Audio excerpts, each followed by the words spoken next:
belajar.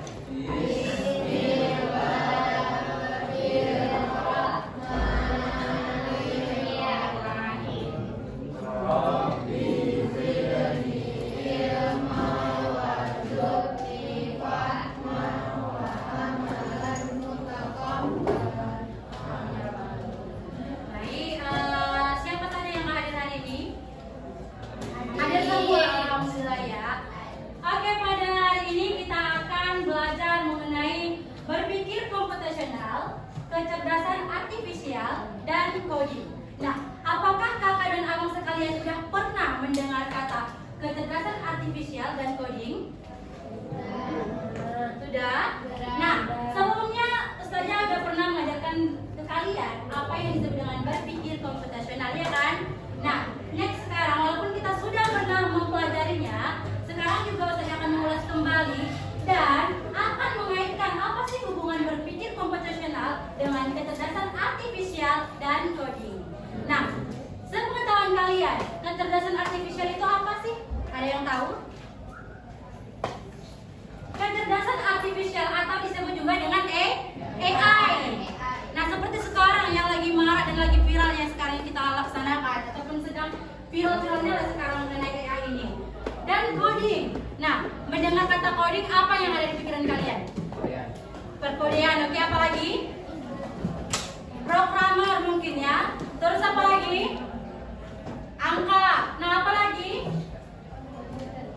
Komputer. Nah, semua itu berkaitan dengan yang namanya coding. Nah, sekarang kita akan masuk ke materi. Nah, yang pertama dasar berpikir di era digital. Nah, apakah sekarang merupakan era digital? Oke, betul ya. Sekarang apa-apa saja serba digital. Mulai dari belanja, mau membayar sesuatu pun melewati digital. Seperti e-money ya. Kita mau misalnya mau membayar sesuatu, bisa QRIS nggak kak? Nah, sekarang banyak kayak gitu kan. Bahkan anak-anak sekarang, anak zaman now banyak menggunakan sekali yang namanya e-money atau dompet digital ya. Next, ini apa sih tujuan pembelajarannya? Nah, tujuan pembelajarannya yang pertama adalah setelah mempelajari materi ini, siswa diharapkan mampu yang pertama memahami pengertian berpikir komputasional, yang kedua menjelaskan hubungan berpikir komputasional dengan AI dan coding. Yang ketiga, memberikan contoh penerapannya dalam kehidupan sehari-hari. Mungkin abang dan kakak tanpa pun kita mempelajari ini, karena sudah belajar sebelumnya, insya Allah kalian sudah menerapkannya dalam kehidupan sehari-hari. Oke, next. Nah, ini dia. Apa itu berpikir komputasional? Nah, ini kita bahas. Berpikir komputasional adalah cara berpikir logis dan sistematis untuk menyelesaikan masalah seperti cara kerja komputer. Nah, kita berpikir komputasional, berpikir secara sistematis sama seperti komputer bekerja. Nah, zaman sekarang orang misalnya di instansi suatu instansi ataupun perusahaan banyak sekali yang mendata ataupun menggunakan semualah apapun itu selalu menggunakan komputer. Baik itu mendata mengenai apa namanya, kayak data pribadi orang itu pasti mendatanya di komputer. Nah, dengan menggunakan Excel biasanya ya kalau di perusahaan. Oke. Next, ini dia 4 metode berpikir komputasional. Nah, ada 4. Yang pertama ada dekomposisi, pengenalan pola, abstraksi, dan algoritma. Nah, yang 4 ini sudah kita pelajari juga, tapi saya ulas lagi. Ini saja kasihkan di PowerPoint ini hanya poin-poin pentingnya saja, pengertiannya biar nggak terbelit-belit ya. Pengertiannya pasti kalau sesuai buku pasti akan berbelit-belit gitu. Nah, ini cara mudah untuk menghafalnya. Yang pertama dekomposisi. Dekomposisi itu ialah memecahkan masalah besar menjadi masalah kecil, dari yang besar ke kecil. Kalau dia pengenalan pola, ini menemukan kesamaan atau pola. Masalahnya itu apa sih? Nah, kira-kira masalah ini dengan ini persamaannya apa coba? Nah, itu dia ya, disebut dengan pengenalan pola. Kalau dia abstraksi, fokus pada hal yang penting. Kita tidak boleh menghilangkan yang lainnya, udah fokus saja pada satu titik, apa yang kita tuju, udah fokus saja.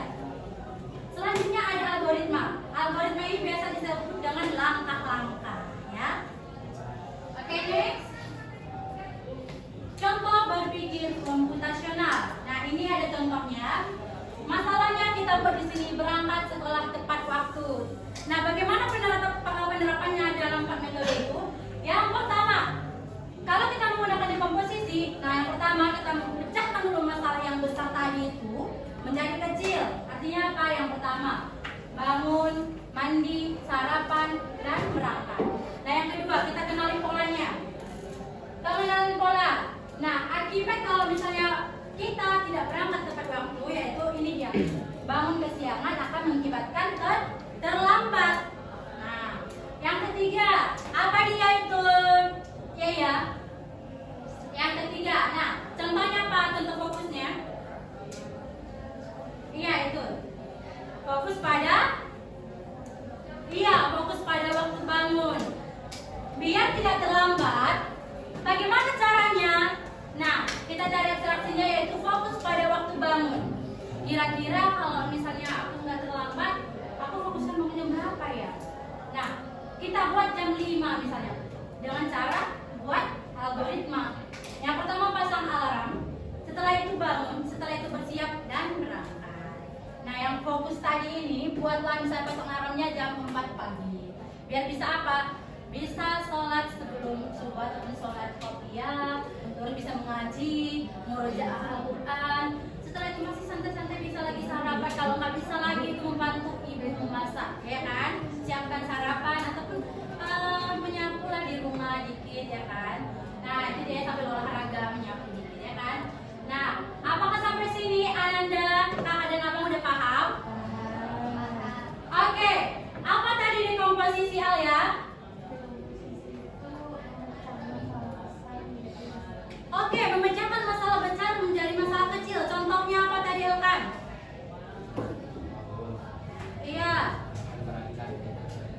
Iya, betul ya. Nah, sampai situ ada pertanyaan?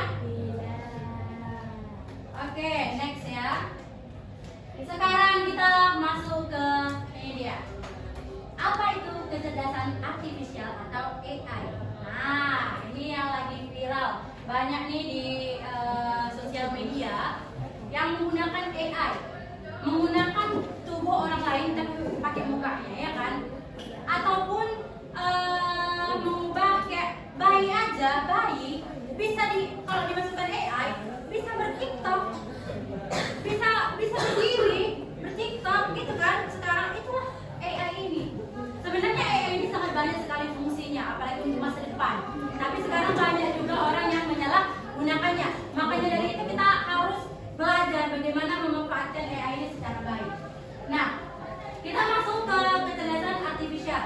Adapun artinya ialah teknologi yang membuat komputer bisa berpikir dan belajar seperti manusia. Nah, adapun contohnya ada asisten virtual, ada pengenalan wajah atau Face ID di handphone kalian. Setelah itu ada chatbot dan lain-lain. Chatbot contohnya ada ChatGPT, Gemini, ataupun Cici dan lain sebagainya. Apakah kalian sudah pernah menggunakannya? Nah, apa yang paling biasa kalian gunakan dari chatbot?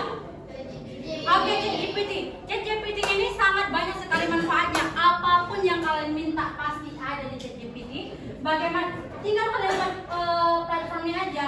Kalian mau buat misalnya buatlah foto ini, ataupun kalian masukkan foto ya. Buatlah foto ini menjadi foto seorang wanita dengan make up minimalis di padang pasir menggunakan abaya hitam, jilbab hitam, dan kacamata hitam terlihat modis. Kalian masukkan platformnya yang itu, kalian kirim ke ini ChatGPT, pasti akan terproses, akan timbul nanti ini dia gambar orang yang kayak Dali, ya kan? Nah, itu dia ya, sangat pintar sekali kayak ini. Di game ini juga bisa ya. Selanjutnya ada pengenalan wajah. Ini artinya kalau misalnya sandi ataupun password kita bisa digunakan mengenai Face ID biar keamanan HP itu lebih kuat gitu ya kan. Nah, kalau misalnya tidak ada Face ID, kita hanya menggunakan PIN, kita bisa lupa, ya kan? Nah, tapi kalau lebih amannya pakai saja dua-duanya ya. Oke, next ada asisten virtual. Contohnya apa itu saja? Contohnya itu seperti asisten Google. Bisa kalian bertanya, jam berapa sekarang? Nah, pasti Google bilang, sekarang jam 9.05. Ya gitu kan? Nah, itu dia ya, sangat banyak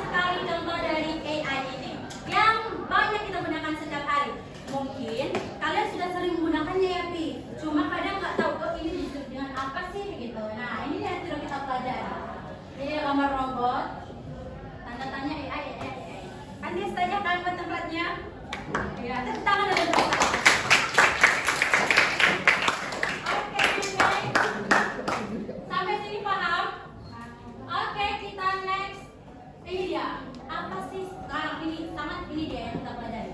Apa hubungan berpikir komputasional tadi dengan AI? Nah, ada pun hubungannya. Di sini saja menyebut 3 poin. Ternyata berpikir komputasional ini ada hubungannya nih dengan AI. Yang pertama, AI dibuat menggunakan logika berpikir komputasional. Jelas, nggak ada AI, ya kan, kalau nggak ada manusianya. Yang buat program itu siapa?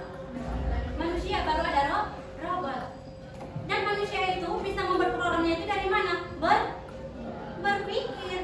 Berpikir komputasional dulu, secara sistematis, secara membetul-betul dulu, baru dibuat AI. Yang kedua, AI memerlukan algoritma yang tersusun rapi. Artinya, membuat program AI ini menggunakan langkah-langkah yang memang sudah tersusun rapi, yang sudah memang dibuat sebagus mungkin, baru dibuat program AI ini. Ya. Selanjutnya, tanpa berpikir komputasional, AI tidak dapat bekerja dengan baik. Betul ya? Tanpa adanya berpikir komputasional dari yang pembuat AI ini atau program AI ini, tidak akan ada AI. Ya kan? Kalau nggak ada manusia, siapa? Nggak ada robot. Yang ciptakan robot manusia. Sepintar apapun robot, itu lebih pintar manusia. Kalau yang menciptakan robot itu menciptakan manusia adalah Allah Subhanahu wa Ta'ala. Oke, sekarang contoh AI dalam kehidupan sehari-hari. Nah, yang pertama, Google Maps menentukan rute tercepat. Apakah kalian sudah pernah membuka Google Maps? Benar ya. Kalau misalnya, nanti kita bukber ke sini ya. Nanti serlok. Yang menyerloknya itu kita bukanya melalui Google Maps. Nah, kita ikutilah Google Maps itu. Lurus 300 meter ke depan, lalu belok kanan. Ya. Sekitar 300 meter lagi Anda sampai ke tujuan, gitu kan? Nah, itu dia ya. Enak sekali menggunakan Google Maps karena saja kemana-mana pun karena bukan orang Medan asli, kadang memang menggunakan Google Maps. Selanjutnya, coding. Apa sih itu coding? Nah, ternyata coding ini adalah kegiatan menulis perintah agar komputer melakukan sesuatu. Memang betul ya, kalian bayangkan tadi ada programmer, angka-angka, pengkodean segala macam gitu. Cuman lebih sederhananya, kita selalu melakukan coding ternyata. Coding itu artinya perintah. Nggak harus selalu kayak tentang angka-angka, menulis kayak, tahu nggak kalian kalau programmer itu kan kayak dia kode-kode gitu, kode komputer. Kayak misalnya, pernah nggak kalian melihat di lab kalau error dia warna hitam semua, makanya kita klik enter, tapi nggak bisa. Itu udah bahasa seperti dua coding ya, ada dia kode-kodenya di situ. Nah, bukan hanya begitu, coding ini sederhananya setiap hari kita melakukan berpikir komputasional tadi, mulai dari misalnya bangun pagi, terus mandi, sholat, sarapan, berangkat, itu sudah termasuk coding. Artinya apa? Perintah akan diri kita sendiri. Nah, bahasa coding di sini ada Scratch, Python, JavaScript, dan lain-lain. Nah, selanjutnya ini ada hubungan berpikir komputasional dengan coding. Nah, apa sih hubungan berpikir komputasional tadi dengan coding? Yang pertama, coding adalah penerapan langsung berpikir komputasional. Ya, betul ya. Berpikir komputasional dulu, kita pikirkan dulu. Dan setelah itu apa yang harus kita perintah ya. Selanjutnya, algoritma ditulis dalam bentuk kode. Langkah-langkahnya tadi ditulis menggunakan kode perintah. Nah, apa yang mau kita perintah? Udah masukkan aja lah itu. Itu dia codingnya ya. Yang ketiga, coding melatih logika dan ketelitian. Betul, kalau salah kodenya saja sudah salah jalan. Artinya nggak bisa dia. Contoh kecilnya kita praktekkan. Coba dulu ada dua orang, si Elkan sama si Tori, maju ke depan. Kita bayangkan satu robot, satu pemerintah, satu coding programmernya. Perhatikan kotak keramik di sini. Coba perhatikan, kamu hadap sini Elkan. Kamu programmernya ataupun yang mengucapkan perintah. Coba perintahkan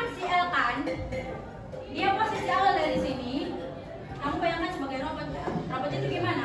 Kalau misalnya si Torik membilangkan hadap kiri, baru melangkah 2 langkah ke depan, 1, 2, baru belok kanan, baru melangkah 10 langkah ke depan, baru kiri, kayak gitu ya. Pokoknya dia sedetail mungkin perintahnya, karena kalau tadi dibilang algoritma ditulis dalam bentuk kode, terus yang itu coding melatih logika dan ketelitian. Nah, coba perintahkan si L kan sekarang yang posisinya hadap sana kan? Posisinya hadap sana bisa sampai ke sini kembali. Oke, iya.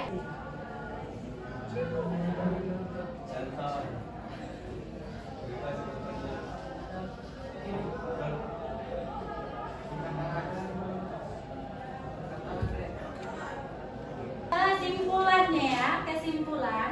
Nah, berpikir komputasional adalah dasar AI dan coding. Ingat ya, apa sih dasar AI dan coding ini? Yaitu berasal dari berpikir komputasional. Nah, yang kedua, digunakan dalam kehidupan sehari-hari. AI ini selalu kita gunakan setiap hari, kecerdasan artifisial ini ya. Yang ketiga, penting untuk generasi di masa depan, jelas pakai J, ya kan? Karena semakin berkembangnya zaman, teknologi semakin meningkat ataupun semakin berkembang, ya. Oke, next. Masih bingung? Ada yang mau ditanya? Silahkan ditanya. Bingung nih robotnya? Apakah kalian seperti robot ini? Apakah sudah paham? Alhamdulillah. Nah, Ustazah ucapkan thank you untuk semuanya. Sekarang kita main game. Nah, ini kotak 1. Perahunya nanti kita cari. Kan beli hampa nih. Kita mendapatkan ini dulu. Bagaimana caranya? Pindah ke mana? Coba siapa yang bisa? Oke. Coba apa perintahnya? Tengok, kita hanya memiliki 3 blok ya. Ini udah 2 dari per 3. Satu lagi apa? Apa ini? Atau move forward? Apa dia turn ke kanan atau ke kiri? Ini. Oke, masukkan kode. Oke, udah 3/3 kan? Udah pas. Kita jalankan. Apakah dia pas ini perintahnya? Oke, sudah betul ya. Nah, selanjutnya next. Selanjutnya kita mau ke perahu ini. Apakah langkah yang harus kita gunakan hanya menggunakan 5 blok? Gak boleh lebih dan gak boleh kurang. Langkah pertama, kita masukkan kodenya. Setelah itu pas ini. Oke, kita masukkan kodenya. 3, 2 lagi. Berapa kali?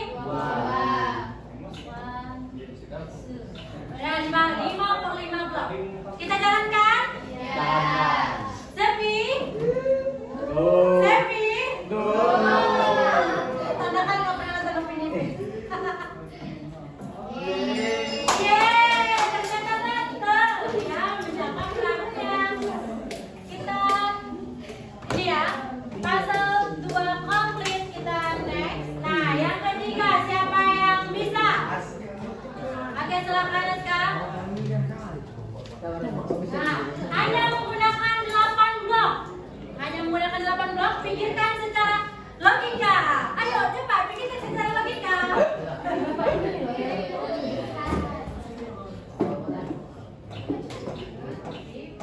Nasional, tumpung nggak?